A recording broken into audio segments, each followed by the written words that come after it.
ఒకానొకసారి వచ్చే తలంపు ఏంటంటే ఫీలింగ్ లైక్ అ ఫెయిల్యూర్. ఏది తలపెట్టినా, ఏది చేసినా nothing is happening. Everything I see is a failure.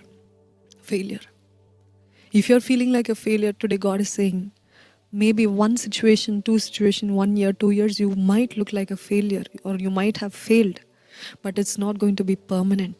It's not going to last long. యోనా కూడా ఫెయిలియర్ లాగా కనపడ్డది. ఆయన చేసిన ప్రసంగము, ఆయన పడిన ప్రయాస అంత వ్యర్థంగా కనపడ్డది.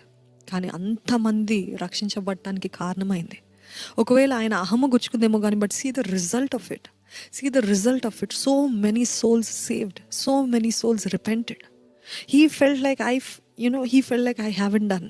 ఒకవేళ నాశనం వచ్చుంటే, అవును నిజమైన ప్రవక్త అయినా, అవును ఈయన ఏమి ప్రవచిస్తాడో అది జరుగుతుందని ఆయనకి మెప్పులు వచ్చుండేవేమో పలు ప్రాంతాల నుండి, పలు దేశాల నుండి. అప్పుడు ఆయనకి he wanted that respect, he wanted that honour, he wanted everybody. Jonah ఏం ప్రకటించినా నెరవేర్చబడుతుంది అనే ఆనర్ కోసం ఎదురు చూస్తాడేమో. కానీ అది జరగనప్పుడు ఆయన అహము నొచ్చుకుంది. ఈరోజు మన జీవితాల్లో కూడా మనం ప్లాన్ చేసేది, మనం ఎక్స్పెక్ట్ చేసింది, మనము సిద్ధపడింది, మనం అందరికి ఒక ఇమాజినేషన్ ఉంటుంది కదండి. నేను పలానా అవ్వాలి, నేను పలానా జరగాలి, ఇలాగ అవ్వాలి. Everybody have their own imaginations. Everybody wants to be so and so. Everybody wants to do something great in life కదా. ఎవ్వరు కూడా నాకు పేరు అక్కర్లేదు, నాకు everybody wants some kind of recognition, some kind of special in their life. అట్లాంటి పరిస్థితుల్లో మీరు ఉద్దేశించింది, ప్లాన్ చేసింది జరగనప్పుడు వచ్చేది ఏంటంటే disappointment. So when we get disappointed, we tend to get irritated with God. ఇక్కడ యోనా ఎంత భయంకరంగా ఫీల్ అయ్యాడంటే, నేను చెప్పింది, నేను అనుకున్నది నెరవేర్చలేదు కదా ప్రభా, నేను ప్రవచించింది జరగలేదు కదా, నన్ను చంపే. నాకు అవ్వదు ప్రభా. I can't face the world again. I can't face this people again.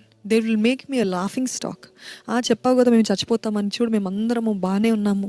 లేకపోతే పలు ప్రాంతాల్లో ఈ వార్త విన్నవారు అంటారు, ఈయన అబద్ధ ప్రవక్త, ఈయన చెప్పింది నెరవేర్చబడలేదని నన్ను నవ్వులాటలాగా చూస్తారు. They'll make me a laughing stock అని చెప్పి he said, kill me Lord, slay me Lord, నన్ను చంపే, నాకు వద్దు, ఇది అంత వద్దు. అసలు ఏం జరిగిందని అంత ఫీల్ అవుతున్నాడు యోనా. జస్ట్ తన ఈగో, తన ప్రైడ్, తను ఊహించింది జరగనందుకు, తను అనుకున్నది జరగనందుకు he's telling God kill me. ఒకవేళ మీరు యోనాలాగా లేరేమో, కానీ మీ పరిస్థితుల్లో, చాలామంది జీవితాల పరిస్థితుల్లో ఎంత భయంకరంగా వెళ్తాయి అంటే, you come to a point, I don't want this life, I don't want to live this life.